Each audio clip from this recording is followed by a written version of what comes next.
So in this video we will discuss how to list an item on Etsy.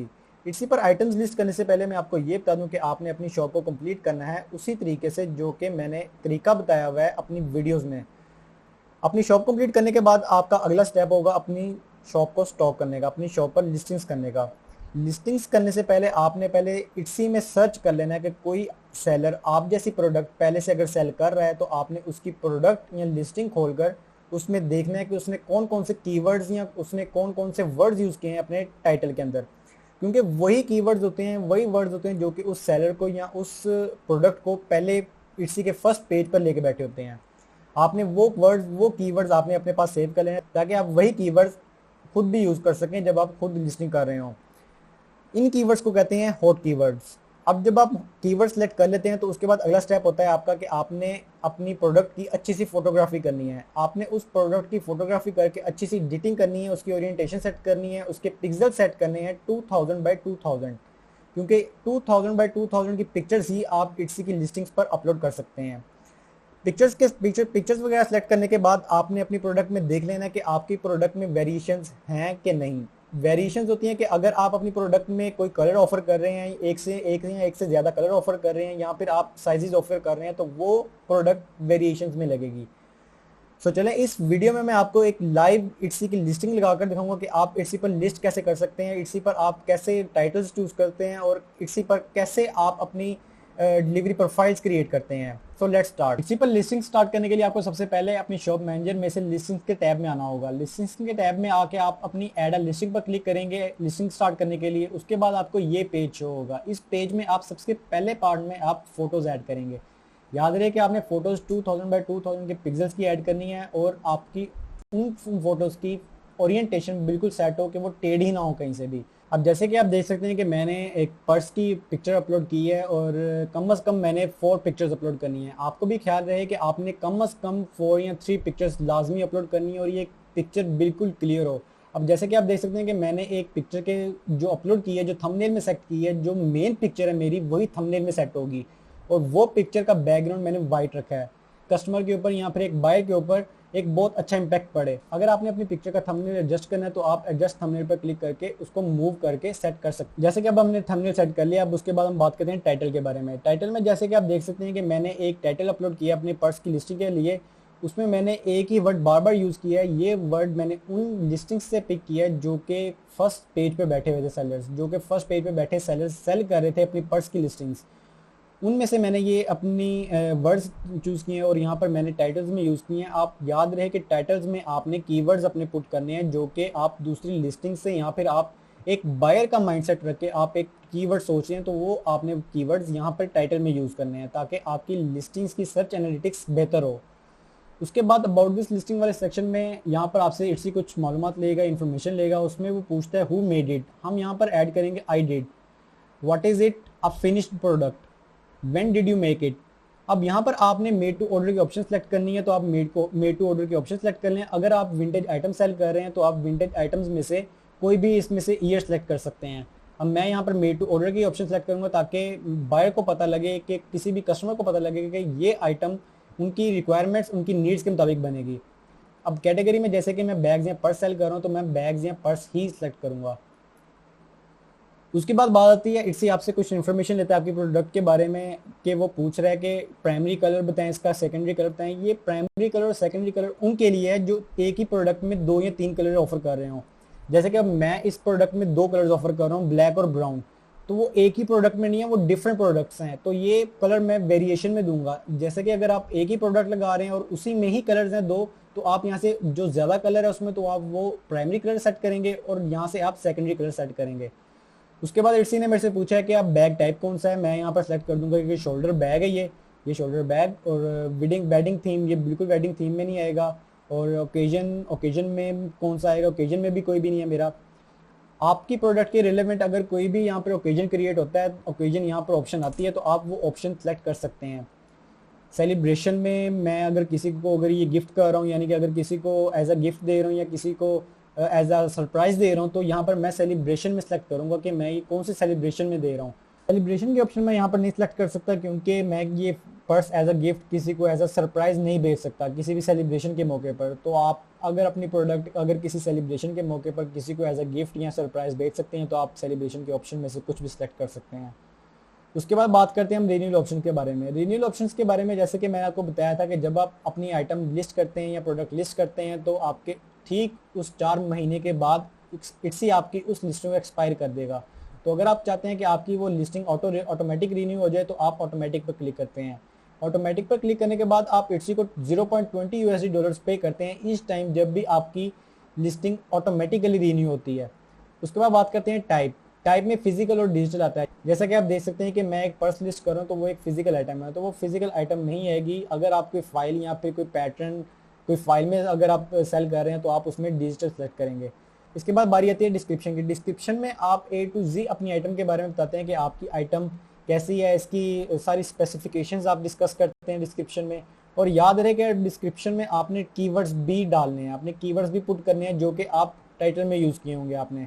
और description में आप and पर एक column बना देंगे जिसमें आप अपनी शिपिंग के बारे में बताएंगे, जिसमें आप बताएंगे कि ये प्रोडक्ट मैं इतनी देर में बनाकर इतनी देर में एक बायर को या एक कस्टमर को शिप करूंगा। क्योंकि बायर्स या कस्टमर्स कभी कभार पॉलिसीज वगैरह आपकी चेक नहीं करते, वो आपकी डिस्क्रिप्शन में ही देखते हैं कि ये हमें प्रोडक्ट कितनी देर में बनकर मिलेगी। डिस्क्रिप्शन के बाद अब हम डिस्कस करते हैं प्रोडक्शन पार्टनर्स के बारे में। प्रोडक्शन पार्टनर जैसे कि हमने शॉप कंप्लीशन के दौरान हमने एक प्रोडक्शन पार्टनर ऐड किया था और उस प्रोडक्शन पार्टनर के बारे में हम लिस्टिंग में बताएंगे कि ये प्रोडक्शन पार्टनर हमें किस चीज़ में हेल्प कर रहा है। तो हम यहाँ पर प्रोडक्शन पार्टनर वाले कॉलम में हम प्रोडक्शन पार्टनर सेलेक्ट कर लेंगे जो हमने ऐड किया होगा। प्रोडक्शन पार्टनर के बाद अब बात आती है सेक्शन की। सेक्शन में आप वो चीज़ ऐड कर सकते हैं कि जैसे कि मैं पर्स एक लिस्ट कर रहा हूँ तो मैं एक पर्स का सेक्शन बना दूंगा, तो जो भी मैं पर्स की लिस्टिंग करूंगा वो पर्स के सेक्शन में जाएगी। ये आपकी शॉप की लेआउट के लिए होता है कि जब कोई बायर या कस्टमर आपकी शॉप को ओपन करता है तो उसमें आपके डिफरेंट सेक्शंस दिखता है। जैसे कि मेरी शॉप है पर्स या लेदर बैग्स के बारे में, तो जब कोई बायर या कस्टमर मेरी शॉप ओपन करेगा तो उसको डिफरेंट सेक्शंस मिलेंगे पर्स बैग्स के हवाले से। उसके बाद बात करते हैं टैग्स की। टैग्स में आप डिफरेंट कीवर्ड्स एंटर करेंगे एज अ बायर। आप माइंडसेट रख के बायर का माइंडसेट रख के आप कुछ कीवर्ड सोचेंगे या कुछ कीवर्ड्स आप दूसरी लिस्टिंग से पिक करेंगे जो आप यहाँ पर पुट करेंगे कि अगर कोई बायर आपका वो कीवर्ड टाइप करता है सर्च में तो आपकी लिस्टिंग फर्स्ट पेज पर इट्सी के फर्स्ट पेज पर आपकी लिस्टिंग उसको शो होती है। तो टैग्स वाले पार्ट में आप अपने कीवर्ड्स अपलोड करेंगे और आप अप टू 13 कीवर्ड्स अपलोड कर सकते हैं। अब जैसे कि आपके सामने मैंने टैग्स में डिफरेंट कीवर्ड्स एंटर किए हैं जो कि मेरे लिस्टिंग्स के मुताबिक होंगे और मैंने एक बायर माइंडसेट रख के एक कस्टमर का माइंडसेट रख के मैंने कुछ कीवर्ड्स सोचे या कुछ कीवर्ड्स मैंने दूसरी लिस्टिंग से पिक किए हैं और वो यहाँ पर मैंने लिखे हैं और ऐड किए हैं। 13 कीवर्ड्स मैंने सारे के सारे ऐड कर दिए। और टैग्स के बाद अब बारी है मटेरियल की। मटेरियल में हम बताते हैं कि आइटम किस चीज़ की बनी है या कौन से मटेरियल यूज़ हुआ है इस आइटम में। जैसे कि ये मेरी आइटम एक पर्स ये एक जेन्युइन काउ लेदर में बना है तो मैंने वही आइटम वही मटेरियल मैंने इसमें ऐड कर दिया। इसके बाद अब बात करते हैं हम इन्वेंट्री एंड प्राइसिंग के बारे में। इन्वेंट्री एंड प्राइसिंग में आप अपनी प्रोडक्ट की प्राइसिंग और क्वांटिटी और एसक्यूज वगैरह डिस्कस करते हैं और यहाँ पर आप अपनी प्राइस पुट करेंगे। ये प्राइस अगर आप कोई आइटम अगर वेरिएशन में नहीं सेल कर रहे, अगर आप इंडिविजुअल खाली एक प्रोडक्ट सेल कर रहे हैं उसमें कोई भी साइजिंग है कोई भी कलर नहीं है तो आप सिंपल यहाँ पर प्राइस पुट कर सकते हैं। इन्वेंट्री एंड प्राइसिंग के बारे में डिस्कस करने के बाद मैं आपको बताता हूँ वेरिएशंस आप कैसे ऐड कर सकते हैं। अगर आपकी प्रोडक्ट में डिफरेंट वेरिएशन मौजूद हैं, अगर आप डिफरेंट कलर्स में सेल करना चाहते हैं, डिफरेंट साइजिंग में सेल करना चाहते हैं तो आप यहाँ पर ऐड वेरिएशंस पर क्लिक करेंगे। अब जैसे कि मैं एक पर्स सेल कर रहा हूँ तो उसके 2 कलर्स हैं ब्लैक और ब्राउन, तो मैं तो कलर्स की वेरिएशन बनाऊंगा। लेकिन अगर आप साइजेस की वेरिएशन बनाना चाहते हैं आपने यहाँ पर चूज वेरिएशन पे क्लिक करना है। ऐड वेरिएशन में आप अपना एट्रीब्यूट ढूंढेंगे। अगर यहाँ पर आपको अपना एट्रीब्यूट मिल जाता है तो आप वहाँ से सिलेक्ट कर सकते हैं। जैसे कि यहाँ पर साइज का एट्रीब्यूट अवेलेबल है, लेकिन अगर आपका यहाँ पर एट्रीब्यूट अवेलेबल नहीं होता तो आप क्रिएट न्यू एट्रीब्यूट कर सकते हैं, क्रिएट न्यू वेरिएशन कर सकते हैं। अब जैसे कि मैं यहाँ पर क्रिएट करूँगा कलर का एट्रीब्यूट। यहाँ पर मैं कलर में उनकी वेरिएशंस ऐड करूँगा जैसे कि ब्लैक और एक है ब्राउन। अब मैं अगर दोनों की प्राइसेस अगर डिफरेंट रखना चाहता हूँ यानी कि ब्लैक की अगर प्राइस डिफरेंट ऑफर करना चाहता हूँ तो मैं price very for each colour कर दूंगा। लेकिन अगर मैं क्वांटिटी भी डिफरेंट रखना चाहता हूँ यानी कि ब्लैक में 5 क्वांटिटी रखना चाहता हूँ और अगर 10 क्वांटिटी ब्राउन की रखना चाहता हूँ तो मैं quantities very for each colour भी रख सकता हूँ। ये सिलेक्ट करने के बाद हम सेव एंड कंटिन्यू पर क्लिक करेंगे। सेव एंड कंटिन्यू के बाद आप देख सकते हैं कि हमने यहाँ पर हमारे पास 1-2 वेरिएशंस क्रिएट हो गई हैं जहाँ जो प्राइसेस की भी वेरिएशन है और क्वांटिटी की भी। अब जैसे कि आप देख सकते हैं कि मैंने दो वेरिएशंस क्रिएट की हैं, ब्लैक और ब्राउन की। उन दोनों की मैंने प्राइसेस भी डिफरेंट रखी हैं और क्वांटिटीज भी डिफरेंट रखी हैं। अगर आप एक इंडिविजुअल आइटम लिस्ट कर रहे हैं, इंडिविजुअल प्रोडक्ट लिस्ट कर रहे हैं जिसमें वेरिएशंस नहीं आती, तो आपको वेरिएशंस ऐड करने की कोई ज़रूरत नहीं है। आप डायरेक्ट यहाँ पर प्राइस ऐड कर सकते हैं और यहाँ पर क्वान्टिटी ऐड कर सकते हैं। और यहाँ पर एक एसक्यू का ऑप्शन भी है। एसक्यू एक सेलर के लिए ही एक आसानी पैदा की होती है इट्सी या किसी भी एक मार्केट प्लेस ने, जिसमें कि अगर कोई आइटम का ऑर्डर आता है, ऑर्डर रिसीव होता है, तो आपको वहाँ पर एसक्यू शो होता है। एसक्यू में आप, जैसे कि मैंने दो वेरिएशंस ऐड की हैं, तो अब कोई ऑर्डर रिसीव होगा तो मुझे नहीं पता लगेगा कि कौन से कलर का ऑर्डर आया है, कि ब्लैक का है कि ब्राउन का। तो यहाँ पर अगर मैं एसक्यू पे लिख दूंगा कि ब्लैक या ब्राउन, तो मुझे जब ऑर्डर रिसीव होगा तो उसमें मुझे शो हुआ होगा कि इस एसक्यू का ऑर्डर आया है, तो मुझे वहां से पता लग जाएगा कि ये ब्राउन का ऑर्डर है कि ये ब्लैक का। वेरिएशंस ऐड करने के बाद अब हम डिस्कस करते हैं पर्सनलाइजेशन के बारे में। पर्सनलाइजेशन क्या होता है? पर्सनलाइजेशन होता है कि अगर आप एक, जैसे कि मैं एक पर्स सेल कर रहा हूँ, और अगर मैं पर्सनलाइजेशन की ऑप्शन अलाउ करता हूँ, तो एक बायर मुझे मैसेज करके या इंस्ट्रक्शंस यहाँ पर पेस्ट करके मुझे ये कह सकता है कि इस पर्स के ऊपर मुझे मेरा नाम लिखा हुआ होना चाहिए, यहाँ मुझे यहाँ इस पर्स के इस पार्ट में डेटिंग चाहिए। तो अगर आप पर्सनलाइजेशन की ऑप्शन अपनी लिस्टिंग में ऑन करना चाहते हैं तो आप यहाँ से ऑन कर सकते हैं। लेकिन अगर आप चाहते हैं कि पर्सनलाइजेशन ऑप्शनल हो और बायर अगर पर्सनलाइजेशन नहीं करवाना चाहता तो वो ऐसे ही प्रोसीड करे, तो आप पर्सनलाइजेशन ऑप्शन पे सिलेक्ट कर सकते हैं। पर्सनलाइजेशन के बाद हम बात करते हैं डिलीवरी प्रोफाइल्स के बारे में। डिलीवरी के बारे में आपको बताते हुए ये बता दूं कि आप डिफरेंट डिलीवरी प्रोफाइल्स क्रिएट करते हैं डिलीवरी वाले सेक्शन में। डिलीवरी प्रोफाइल्स क्या होती हैं? डिलीवरी प्रोफाइल्स होती हैं कि अगर आप पाकिस्तान से इंटरनेशनली शिप कर रहे हैं, यूएसए, यूके या यूरोप में या किसी भी कंट्री से इंटरनेशनली शिप कर रहे हैं, और आप चाहते हैं कि हमें इस रीजन से या इस कंट्री से अगर कोई बायर कोई ऑर्डर प्लेस करता है तो वो हमें साथ शिपिंग भी पे करे, और डिफरेंट कंट्रीज में आप डिफरेंट शिपिंग चार्ज करना चाहते हैं, तो आप डिलीवरी प्रोफाइल्स क्रिएट करते हैं। डिलीवरी प्रोफाइल्स क्रिएट करने के लिए आपको सेटिंग पर क्लिक करना होगा और उसके बाद डिलीवरी सेटिंग्स पर क्लिक करना होगा। आप यहाँ लिस्टिंग के दौरान भी आप डिलीवरी प्रोफाइल्स क्रिएट कर सकते हैं, लेकिन अगर आपने डिफरेंट डिलीवरी प्रोफाइल्स क्रिएट करनी है तो आपको डिलीवरी प्रोफाइल्स के टैब को ओपन करना पड़ेगा, जो कि ये है। डिलीवरी प्रोफाइल्स के टैब में आप add a new delivery profile पे क्लिक करेंगे और यहाँ से आप सेलेक्ट करेंगे डिस्पैच ओरिजिन, जैसे कि मेरा पाकिस्तान है। प्रोसेसिंग टाइम में अपनी प्रोडक्ट को कितनी देर में बनाऊंगा और कितनी देर से इट्सी से शिप करूंगा, यानी कि इट्सी पर कब मैं मार्केट कंप्लीट करूंगा, वो यहाँ से मैं सेलेक्ट करूँगा। जैसे कि मैं यहाँ से सेलेक्ट कर लेता हूँ 1 to 3 बिजनेस डेज, और नीचे से मैं सेलेक्ट करता हूँ कि ये डिलीवरी टाइम क्या होगा पाकिस्तान के अंदर, यानी कि अगर आप यूएसए में अगर सेलिंग करें तो यहाँ पर आपको यूएसए शो होगा, क्योंकि डिस्पैच ओरिजिन आपको यूएसए शो होगा। तो आप यहाँ से डिलीवरी टाइम सेलेक्ट कर सकते हैं कि आप यूएसए में कितनी देर में शिप करेंगे या पाकिस्तान में कितनी देर शिप करेंगे। फ्री डिलीवरी ऑफर कर रहे हैं आप, और एवरीवेयर एल्स में, यानी कि ओवर द ग्लोब आप कितने में शिप कर रहे हैं या डिलीवरी प्रोसेसिंग टाइम कितना ले रहे हैं। मैं 3 to 8 वर्किंग डेज सेलेक्ट कर लेता हूँ यहाँ पे, और एक डिलीवरी प्राइस सेट कर देता हूँ यहाँ पे, जो कि 20 USD होगी। यानी कि कोई भी अगर कहीं से भी अगर ऑर्डर प्लेस करता है तो वो मुझे ये रेट पे करेगा। अगर वो 2 आइटम ऑर्डर करता है तो वो एडिशनल आइटम के मुझे $14 पे करेगा। अगर आप चाहते हैं कि आप कोई और कंट्री भी ऐड करें, यानी कि अगर मैंने जैसे कि पहले इटली की हुई है, आप अगर चाहते हैं जर्मनी, फ्रांस या यूएसए ऐड करें, तो आप यहाँ से सेलेक्ट कर सकते हैं। जैसे कि यहाँ पे United States, United Kingdom, France, Germany, Greece, Ireland सब कंट्रीज शो हो रही हैं। आप यहाँ से कोई भी कंट्री सेलेक्ट कर सकते हैं। जैसे मैं फ्रांस सेलेक्ट कर लेता हूँ, और यहाँ पे मैं 2 to 5 बिजनेस डेज में डिलीवर करूँगा आइटम को। और मैं यहाँ पर डिफरेंट रेट ऑफर करना चाहता हूँ बायर्स को, जैसे कि मैं $5 ऑफर कर रहा हूँ, और पर आइटम एडिशनल आइटम में मैं $3 ऑफर कर रहा हूँ।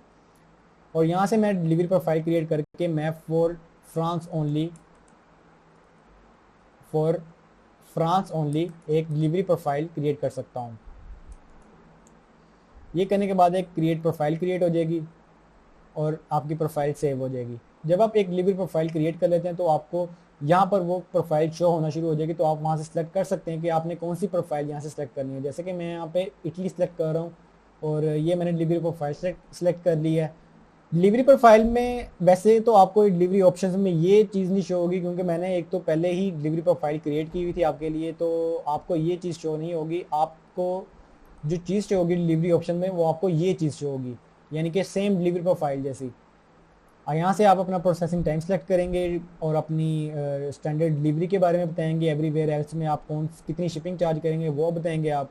उसके बाद आप यहाँ से एक डिलीवरी प्रोफाइल यहाँ से भी क्रिएट कर सकते हैं। लेकिन अगर आपने मल्टीपल डिलीवरी प्रोफाइल्स क्रिएट करनी है तो आपको मैंने वो जगह बता दिया कि आपने कहाँ से क्रिएट करनी है। इसके बाद हमारी लिस्टिंग कंप्लीट हो जाती है। अब हम अपनी लिस्टिंग पब्लिश कर सकते हैं। डिलीवरी सेटिंग के बाद अब हम अपनी लिस्टिंग को पब्लिश करेंगे। एक बार अपनी लिस्टिंग को आप पूरा रिव्यू कर लीजिएगा कि कोई अगर आपने चीज़ मिस की हुई है या फिर आपने कोई आइटम मिस की हुई है, आप अपने कीवर्ड्स दोबारा चेक कर लीजिएगा। उसके बाद आप अपनी लिस्टिंग को पब्लिश पे क्लिक करेंगे। पब्लिश पे क्लिक करने के बाद इसी हमें एक डायलॉग बॉक्स शो करेगा जिसमें वो बताएगा कि $0.20 वो हमें चार्ज करेगा एक लिस्टिंग के, और वो एक नॉन रिफंडेबल फ़ी होगी। और हमने रीन्यू ऑटोमेटिकली अगर हमने सेलेक्ट किया हुआ है तो ऑटोमेटिकली हमारी लिस्टिंग्स जो है अगर 4 मंथ्स बाद एक्सपायर होती है तो वो ऑटोमेटिकली रीन्यू भी हो जाएगी। पब्लिश पर क्लिक करने के बाद आपकी लिस्टिंग पब्लिश हो जाएगी और आपको लिस्टिंग्स वाले टैब में मिलेगी। सो खैर ये थी एक लिस्टिंग्स के बारे में वीडियो जिसमें मैंने आपको लिस्टिंग क्रिएट करके बताई, और इंशाल्लाह मिलते हैं नेक्स्ट वीडियो में। अल्लाह हाफिज़।